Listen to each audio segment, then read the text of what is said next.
مرحبا، يعطيك العافية. هسه بالنسبة للهايبر تنشن، الابروش تاعه زي اي مرض حيكون بدي اسأل عن خلينا نقول الاعراض تاعت المرض. شو الشغلات اللي ممكن تعمله كاسباب. ممكن اسأل عن الكومبليكيشن، وممكن اسأل عن الاكزام برضو، او انه انا اعمل له اكزام. يعني هذا الابروش تاع اي مرض عموما يعني. فلو احنا بنحكي مثلا عن الهايبر تنشن، الهيستوري تاعي لازم يكون بيشمل خلينا نقول البلود بريشر. يعني مش حيزبط اقول لك انا باخذ هيستوري لهايبر تنشن على سبيل المثال من دون لا اقيس له الضغط، وبدي اقيسه اكثر من مره، لانه بالغالب اول كم قراءه بيطلع غلط، لانه المريض بيكون متوتر او عامل مجهود او كذا، فما بتطلعش القراءه صح من اول مره. طيب،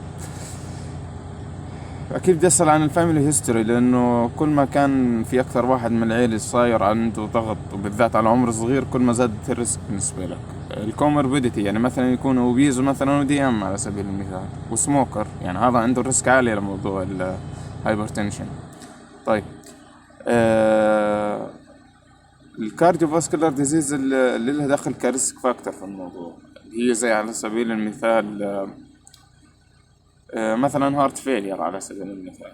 لأنه أي شيء حيكون بيأثر على القلب، حينعكس على كمية الدم اللي واصل الكلى والقلب. والكلى دائما لما بتحس إنه كمية الدم اللي واصلها قليلة بتفعل الراس سيستم، بتكون عندهم سولت ووتر ريتنشن وضغطهم عالي مثلا. يعني هذه واحدة منهم، الكاردياك ديزيز. طيب، واحدة من الشغلات اللي بتسأل عنها برضه الكومبليكيشن تاعت الهايبرتنشن، اللي هو نفسه تقريبا نفس الكومبليكيشن تاعت الماكرو فاسكولار تاعت الدي ام. يعني دماغ وقلب وكلى. دماغ سريبرو فاسكولار اكسيدنت يعني ستروك. قلب ام اي. بريفرال فاسكولار انه كمية مثلا البلد سبلاي الواصلة لور اللم قليلة. والكدني احنا بنحكي عن كدني انجري من الهايبرتنشن. طيب، بدي اسال عن الهيستوري اوف سكندري كوز. شو الشغلات السكندري اللي ممكن يصير لها الهايبرتنشن؟ طبعا هي بجوز ما بتمثلش غير 10% من اسباب الهايبرتنشن، يعني 90% هي ايديوباثيك او برايمري ما لها السبب. بيكون فيها هيك عامل جيني في الموضوع، بس ما فيش انه لها سبب ثانوي يعني. من هاي الشغلات مثلا الهايبر ثايروديزم. اللي عنده هايبر ثايروديزم بيكون جسمه محرقة، بس انا بدي اخذها ككومبليك سيندروم كاملة.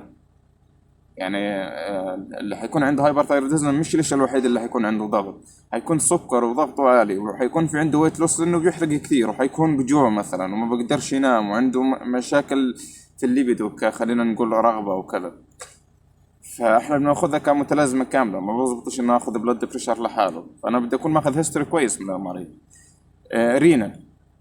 رينال بالذات الرينال ارتر ستينوسز، وهذا بالعاده ما بتبينش غير بالاكزام. المريض مش حيجي يحكي لها انا عندي رينال ارتر ستينوز. الرينال ارتر ستينوسز بالعاده بيكون يونج ايج وريزيستنت، يعني قد ما بتعطيه ادويه بيكون شاب مثلا، وقد ما بتعطيه ادويه مش كثير بتجاوب معه، بظل ضغطه عالي. اسباب ثانيه برضه ممكن تكون اندوكراين زي كوشنج على سبيل المثال، اللي هي المون فيس بسبب الكورتيكوستيرويد العالي. هي بتعمل برضه سولت ووتر ريتنشن، بتعمل سنترال اوبيزيتي. انا برضه بدي اخذها كسندروم كامله مش كجزء منها مثلا يعني. طيب، خلينا هي نعتبرها يعني هي رينال واندوكراين خلينا نقول كاسباب للهايبرتنشن. او مثلا اورام طالع من الصبرا رينال جلاند، يعني ورم مثلا بطلع لي الالدستيرون كثير اللي هي بنسميها كونت سيندروم، او ورم بطلع لي على سبيل المثال ادرينالين او ادرينالين زي الفايكروموسايتوما مثلا. وهذا اللي بيميزه انه بيكون على شكل اتكات الضغط تاعهم، انه بارتفاع، مش انه دائما بيكون عالي، على شكل اتكات. طيب، بالفيزيكال اكزام اي هايبرتنشن سيستميك هايبرتنشن بصير معها ليفت فنتريكل هايبرتروفي عشان يقدر يضخ قبال الضغط العالي. ومع مرور الوقت ممكن انه عضلة القلب تضعف فما تقدرش تضخ قبال الضغط العالي هذا بشكل كويس، فبنسميه هارت فيلير. هذا يكون الايجكشن فراكشن عندهم مبلش يقل، اللي هي كمية الدم اللي بيقدر يضخها القلب خلينا نحكي. طيب، ممكن نسأل عن الكومبليكيشن زي ما حكينا، مثلا اذا عنده اورثوبنيا، اذا عنده مثلا صار عنده دياليسيس او انترميتنت كلاوديكيشن. طيب، ما نسأل عن اللايف ستايل، شو طبيعة أكله، شو طبيعة الإكسرسايز.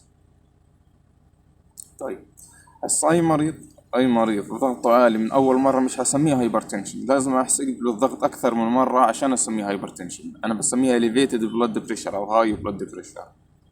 طيب، هسه في شغلة عندي اسمها ambulatory pressure monitoring، اللي هي انه انا بركب له جهاز بصير يقيس له الضغط على مدار 24 ساعة، وممكن من خلالها انا اقدر اميز هل هو عنده ضغط ولا هو المريض مثلا بتوتر لما بيجي عندي، ولا شو اللي بيصير معه بالضبط. طيب هسه هنا في الامبيولاتري هذه، يعني انا بدي افترض انا في عندي اشي اسمه الفيرست اور من تركيب الجهاز، وبالعاده بيكون المريض متوتر فبكون الضغط فيها عالي. بعدين الدي تايم اللي هي بكون خلينا نقول فيها الاكتيفيتي بتاعت المريض، والنايت تايم اللي هي الاوقات النوم. طيب هسا المريض انا في الوضع الطبيعي لو ركبت له هذا الجهاز، اذا كان الضغط في النهار عنده هي طبيعي، يعني البيك تاعته 130 والدايستوليك تحت البيك تاعته 90، يعني 130 على 90 هذا نورمال. لكن تعال شو اللي بيصير عند المريض لما يكون مثلا عندي في العيادة لما بقيس له اياه، البيك انا تقريبا علت بجوز تقريبا حوالي 140 على 90. طيب ليش لما اجي عندي ضغط ارتفع؟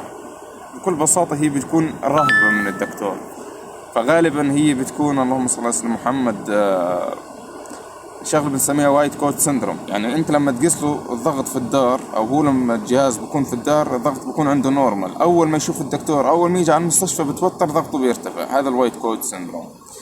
في شغله اسمها الماسكد هايبرتنشن، هذا على العكس، لما بقيس الضغط عنده في الدار بكون عالي زي الصوره هذه، لكن لما بيجي عند الدكتور سبحان الله ضغطه بطيب، زي لما الرسيفر يكون عندك خربان اول ما تودي على المحل بيشتغل لحاله، فهو لما بشوف الدكتور بطيب، يعني هذا عكس الوايت كوت سندروم. طيب نيجي نطلع على هاي. انا في عندي في الداي تايم، يعني هاي بدي افترض مش كاتبين الاوقات انا، لكن الضغط هنا سيستوليك 210 لكن الدايستوليك نورمال، فهذا بنسميه ايزوليتد سيستوليك هايبرتنشن، لانه بس السيستول اللي مرتفع. المفروض يكون رابط لي اياه في وقت، يعني فوق عشان اعرف هذا الضغط بيكون سيستوليك داي تايم ولا سليبنج، يعني هو نايم. انا مثلا رابط لي اياها بعامل الزمن، السيستوليك انا 140 لكن الدايستوليك بضل ضمن حدود النورمال رينج اللي هو الخط الازرق اللي تحت اللي هو تقريبا 80 او 90، فهذه بنسميها ايزوليتد سيستوليك هايبرتنشن، وكونه بتصير في الوقت اللي بكون فيه صاحي، فهذا بسميها دي تايم. لكن لما بنطلع على وقت السليبنج الضغط برجع بنزل، ويعني زي ما هو متوقع، يعني لانه البني ادم هو مرتاح كذا ضغطه بده ينزل. طيب نيجي نطلع هنا انا عند الخط الازرق اللي فوق اللي بيمثل السيستوليك البيك تاعته تقريبا 120، لكن نيجي على الدايستوليك تقريبا في النورمال رينج. هنا هم معتبرينها دايستوليك دي تايم هايبرتنشن، انا هعتبر هذا الكلام صح فيهم لو كانت دايستوليك مثلا كقيم مثلا بوصل 90 او 100 والسيستوليك نورمال، بس هذه القيمة اصلا نورمال هذه هيك تعتبر، فهذا اتوقع انه غلط بالصورة. طيب نيجي على هذه، بني ادم هذا ضغطه في النهار بيكون طبيعي، لكن متى بالضبط ضغطه بيعلى؟ في فترة السليبنج، فهذا بسميها ايزوليتد او هايبرتنشن during sleep او نايت تايم هايبرتنشن، هو انه ضغطه بيعلى في الوقت اللي هو بيكون نايم فيه. طيب هسه هو تشخص، خلينا نقول انه عنده هايبرتنشن. بالعاده انت بتطلب من المريض مش انه اصلا تركب له جهاز، انه تخليه يروح على الدار ويظل يقيس قراءات باوقات معينه، وتعطيه شويه انستراكشن، مثلا يقيس الضغط بعد ما يكون مرتاح، مش هو بيحكي مثلا، يكون مش ثاني رجليه، ما يكونش زانق حاله، يعني مثلا عنده بده يروح على الحمام مثلا وكذا، يكون مرتاح على الاخر، يعني هو بقيس الضغط تاعه، ما يكونش شارب قهوه او شغلات فيها شاي لانه بتعلي الضغط مثلا. طيب اللهم صل على سيدنا محمد. وزي ما حكينا على اكثر من قراءة، هسه في قراءات معينة من اول مرة انت ممكن تحكي هذا انه عنده هايبرتنشن، زي ايش مثلا؟ اما يكون عنده اورجان دامج بسبب الاليفيتد بلد بريشر، يعني انا قست له اياه، يعني جانا على المستشفى على سبيل المثال عنده اكيوت كدني انجري، قست له الضغط كان مثلا 190 على 140 او 100 على 110، هذا مش حستنى اكثر من قراءة عشان اتاكد له انه هايبرتنشن، لا هذا هيك هايبرتنشن يعتبر. اذا في عندي اورجان دامج هذا تعتبر هايبرتنشن من اول قراءة، او انه تكون القيمة عالية من الاول زي فوق 170 على 100 على 90 او 110، نفس الرقم 170 على 110، يعني هو من اول مرة بيكون الرقم عنده عالي. لكن متى احنا بنحكي انه بشوف المريض بقيس له الضغط اكثر من مرة؟ لما يكون مثلا ضغطه 140 مثلا على 90 هو elevated، بس بدي اقيس له اياه اكثر من مره عشان انه اقول عنده هايبرتنشن، لكن في كل مره بسميه elevated blood pressure.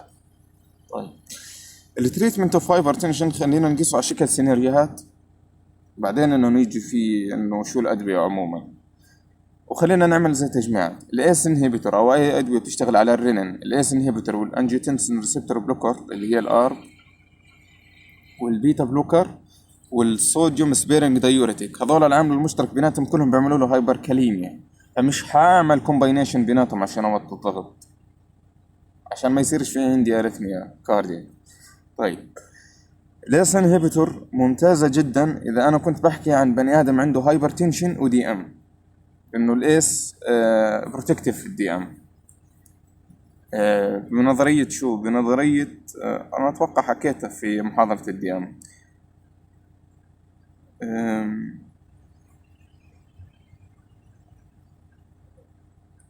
لكن هي الفكره كالتالي، اختفت الفرشاه. بس هي الفكره انه انا في عندي ايفرنت، شريان ايفرنت اذا سكر بصير يحدث كونجستشن في الكلى. ليس انهبيتور بمنع الكونجستشن هذا، فبمنع انه مثلا يصير عندي بروتينيوريا، فهو يعني بروتكتيف ممتاز جدا الليس انهبيتور لو واحد عنده دي ام وهايبرتنشن مع بعض. الليس انهبيتور لها سايد افكت شهير اللي هو موضوع الكرونيك كف، دراي كف، وبالعاده الدكتور حكت لنا امبارح انه متى بعتبرها انها بسبب الليس انهبيتور؟ بعد اسبوعين من استخدام الدواء، ممكن اطول، يعني ممكن يقعد شهر عبال يصير عنده الكرونيك كف من استخدام هاي الادويه. وقديش بده يروح؟ تقريبا بده حوالي 5 ايام. طيب الانجيوتنسين 2 ريسبتور هذا بلجأ لها اذا صارت عند موضوع الكرونيك كف على سبيل المثال. طيب نيجي على البيتا بلوكر. البيتا بلوكر هي لا تعتبر فيرست لاين في موضوع ال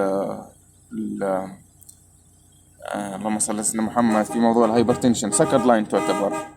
طيب شو متى يعني اللي بميز البيتا بلوكر كاستخدام؟ اذا كان عندي اريثميا مع هايبرتنشن ممتازه. الالفا 1 بلوكر ممتاز اذا كان عندي بروستات هايبر بليزا او مشاكل في البروستات وهايبرتنشن، وهذه شائعه جدا مع الكبار، يعني انت هيك ضربت عصفورين بحجر. الكالسيوم شانل بلوكر في نوعين، في شيء بيشتغل على البلاد فيسل زي النيفيديبين، وفي شيء بيشتغل على على الهارت زي الفيرا بامل مثلا. الفيرا بامل كونه بيشتغل على الهارت ممكن استخدمه بحالات اريثميا، فانا في عندي لحديت هسه خيارين اريثميا هايبرتنشن، كالسيوم شانل بلوكر اللي هو فيرا بامل وبيتا بلوكر. طيب الدايوريتك متى بلجأ لها؟ اذا كان مثلا بني ادم عنده مثلا هارت فيلير، هي سبب مثلا الهايبرتنشن، لانه حتساعد تقلل لي السوائل الموجوده عنده في جسمه، لانه الهارت فيلير بيكون جسمه محوش سوائل بسبب زي ما حكينا الكلى بتصير تطلع الراس سيستم تعمل سولت ووتر ريتنشن في الجسم. طيب من الاعراض الجانبيه للدايوريتك عموما كلها انها بتزود اليوريك اسيد، لانه هي بترجع بدل اليوريك اسيد على الكلى، فاليوريك اسيد بضل محشور سيستماتيك، فبتعمل له هايبر يوريسيميا، فبتعرض المريض للجاوت اللي هو النقص. من الاعراض الجانبيه للدايوريتك انها بتقلل كل الالكترولايت، بالذات اللوب دايوريتك، صوديوم، مغنيسيوم، كالسيوم، ايون هيدروجين، بوتاسيوم، كلها بتقللها. ما عدا البوتاسيوم سبيرنج دايوريتك هذه بتعمل العكس، يعني هي حتعمل هايبوناتريميا بس حتعمل هايبر كاليميا. وفي واحد من الادويه اسمه سبايرينولاكتون، هذا بيشتغل بدل الالدستيرون، يعني هو يعتبر ستيرويد شويه النيتشر، فممكن انه يشتغل بدل الاستيرويد الموجود عند الميل، فبدل ما يخلي التستوستيرون يشتغل بشكل كويس يعمل له جاينيكوماس، يعني انه ما بخلي التستوستيرون يشتغل بشكل كويس على الريسبتور تاعه. طيب في دواء مشهور جدا لموضوع الهايبرتنشن مع الحوامل اللي هو الميثايل دوبا، فانا لو بدي اجمعهن مين اللي ممكن استخدم معاه مين اللي ممكن استخدم معاه دواء، او اي دواء ممكن استخدم مع واحد عنده هايبرتنشن واريثميا؟ الفيرا بامل والبيتا بلوكر. مين اللي ممكن استخدم معاه واحد عنده مشاكل بروستات وهايبرتنشن؟ الالفا 1 بلوكر. مين اللي ممكن استخدم معاه دايوريتك اللي عنده خلينا نقول هايبر فوليميا؟ الشغله اللي بعديها مين اللي ممكن استخدم معاه هايبرتنشن وبريجننت في نفس الوقت؟ اللي هي الميثايل دوبا. طيب ودي ام هايبرتنشن زي ما حكينا ليس انهبيتور. طيب هيك احنا خلصنا موضوع الهايبرتنشن. نيجي على موضوع الكف. هسا الكف كأسباب فيه له أسباب أكيوت وسب أكيوت وكرونيك. بس خلينا نختصرهم في أكيوت وكرونيك. الأكيوت يعني أكيوت شغلة صارت فجأة، وغالبا بتكون ريسبيراتوري، وأبسطها فيرال انفكشن زي في الشتوية حاليا، واحد صار عنده التهاب فيروسي صار يقوح بعديها. وغالبا كل أمراض الجهاز التنفسي بتعمل كف، نومونيا، برونكوكتاسيس، التيومر، الأزمة، السي او بي دي، كل أمراض الجهاز التنفسي بتعمل كف. بس أنت بتاخذها كلها مع بعضها. يعني السي او بي دي مش الاشي الوحيد اللي بيكون عنده الكف، الأزمة مش الاشي الوحيد اللي بيكون عنده الكف، النومونيا بكون عنده فيفر وبكون في عنده برودكتيف كف، يعني ما بتكونش كف لحالها يعني. انت بتاخذها ككل، لكن احنا تحت مسمى كف قلنا في الاخر. طيب ممكن يكون الكف هذه زي ما حكينا ادفيرس افكت للاسم هي بترتاد قبل شوي. ممكن يكون لها اسباب جي اي زي الجيرد، ممكن لها اسباب كارديو اللي هي هارت فيلير. هسه ليش الجيرد ممكن يعمل لي كف؟ اسبيريشن، واحد بيصير عنده ارتجاع للاسيد كثير، ممكن انه يرجع لللنج يعمل لي اسبيريشن نمونيا او كيميكال نيمونايتس فيعمل لي كف. حتى ممكن هذا تعمل لي شورتنس اوف بريث، مش بس كف يعني الشغل الحركه هاي اللي هي الاسبيريشن نمونيا. طيب الشغله الثانيه ليش الهارت فيلير ممكن يعمل لي كف؟ بكل بساطه هذا بيكون عنده السوائل معبيه جسمه، بكون عنده ارثوبنيا وبايلاترال بيتنج إديما واناساركا، يعني تقريبا كل جسمه بيكون منفخ، يعني اسايتس كله. لكن بقح، وطبيعة القحة حتى كنا بنميزها برودكتيف انه بكون فيها فروثي يورين، يعني مش فروثي يورين، فروثي كف، يعني القحة بطلع معاه بلغم بكون كله فقاقيع او بلالين. طيب نيجي نحكي عن كل واحدة بشكل سريع. الجيرد غالبا حيكون معاها انه شعور حرق اي بيجاستريك بين. الاليرجي يعني مثلا واحد بتحسس من راحة عطور معين، انا ما بحكيش هنا عن الازمة بنخنق لما بحس او بشم رائحة معينة، لكن هو بصير يقح لما يشم روائح قوية معينة. يعني مثلا زي لما واحد ينفخ سيجارة في وجهك ويصير تقح على سبيل المثال، اليرجي هاي مثلا. بوست فايرال انفكشن، وهذه شهيرة كثير في الشتاء. طيب الازمة زي ما حكينا هي بتكون انه اعراض ريفيرسبل، بتصير لما البني ادم يتعرض لتريجرز معينة، زي خلينا نقول روائح معينة وحبوب اللقاح، شغلات زي هيك. السي او بي دي غالبا بيكونوا مدخنين. الابر ريسبيراتوري تراكت انفكشن اللي هو مثلا واحد عنده راينايتس، انفه بسيل يعني، انفه بسيل، فممكن انه يعمل لك لور ريسبيراتوري تراكت انفكشن فيعمل لك كف. ميديكيشن زي ما حكينا الاس انهبيتور، واللي بيميزها انها دراي كف، وزي ما حكينا غالبا بتصير بعد اسبوعين من استخدام الادويه. يعني مش انه انا استخدمت اليوم بكره بدي يصير عندي كرونيك كف او دراي كف بسبب هاي الادويه بتاعت الاس انهبيتور. والنمونيا بكون فيها برودكتيف كف وشورتنس اوف بريث وتكبنيا وحراره، يعني مش حتكون شيء لحالها. طيب شو قصه السبيروميتري؟ هذا بس عشان تساعدني اميز امراض اللنج عموما، الريستريكتيف عن الاوبستراكتيف. انا في شيء اسمه عندي فورست فايتال كاباسيتي، اللي هو انا بطلب من المريض ياخذ نفس اقصى ما يمكن فوق التايدل ويعمل فورس اكسبيريشن، ياخذ نفس قد ما يقدر ويطلع قد ما يقدر. هذا بسميه اف في سي، فورست فايتال كاباسيتي. على الاف اي في 1 اللي هي الفورست اكسبيراتوري فوليوم، يعني نفسها هي الاف في سي بس خلال ثانيه. انت بالعاده بتستنشق وتقدر تطلع لحوالي 5 لتر، لكن في اول ثانيه تقريبا اغلب الهواء بيطلع حوالي 4 لتر. فانت لما بدك تحسبها الاف اي في 1 على الاف في سي يعني 4 على 5 بتطلع حوالي 80%، هذا النورمال. في الريستريكتيف لانج ديزيز الاثنين بيقلوا بنفس المقدار، فغالبا الريشيو هذا بيكون نورمال. فهذا اول طريقه انه بميز الريستريكتيف لانج ديزيز عن الاوبستراكتيف. هاي هيك انا خلصت. طيب الاوبستراكتيف لانج ديزيز يا سي او بي دي يا ازمه، كيف بدي اميز بيناتهم؟ في 3 ارقام بدي احفظهم. بعطي المريض برونكو دايليتور، اذا تحسن الاف في 1 بنسبه 20% او 200 مل، يعني مثلا كان قبل البرونكو دايليتور مثلا بيقدر يطلع خلال اول ثانيه 3.4 لتر هواء، بعد البرونكو دايليتور صار يقدر يطلع 3.7، يعني زاد 300 مل. هذا شيء ممتاز، يعني تحسن اكثر من 20%. او الريشيو يتحسن باكثر من نسبه 12%، يعني مثلا كان 65 صار 78 على سبيل المثال بعد البرونكو دايليتور. هذا هيك يعتبر انه ازمتك. اي شيء غير هيك يعتبر سي او بي دي. فبس هذه هي الفكرة يعني، ويعطيكم العافية.